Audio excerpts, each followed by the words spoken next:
Hey there, in this video I'll show you how to create a drop-down list filter in Excel in just a few quick steps. First, click on any cell within your data range.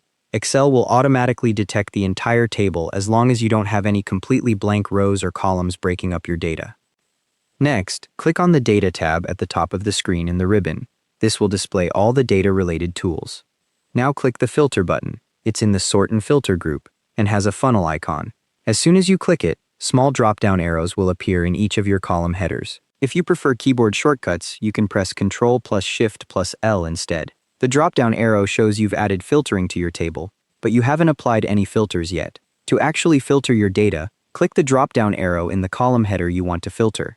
Let's say you want to filter by a specific category. Click that column's drop-down arrow, and a menu will open showing all the unique values from that column.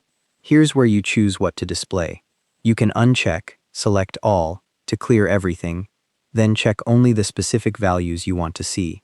Or, if you have a lot of values, use the search box at the top of the menu to find what you're looking for quickly.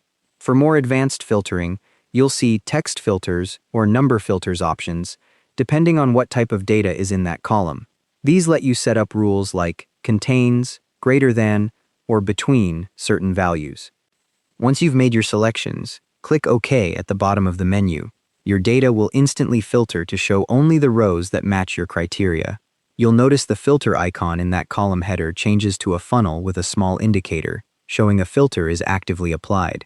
You may also notice the row numbers of visible rows turn blue. You can apply filters to multiple columns at the same time. Just repeat the process for each column you need.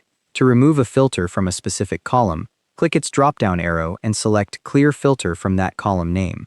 If you want to clear all filters but keep the drop-down arrows, click the Clear button on the Data tab next to the Filter button. To remove the drop-down arrows entirely, click the Filter button again or press Ctrl plus Shift plus L. A couple of quick tips. If you hover over a filter arrow before you've applied any filters, you'll see a screen tip that says Showing All. Also, once filters are enabled, you can select a header cell and press Alt plus down arrow to open that column's filter menu directly from the keyboard. And that wraps it up. Thanks for watching. Hope this helped.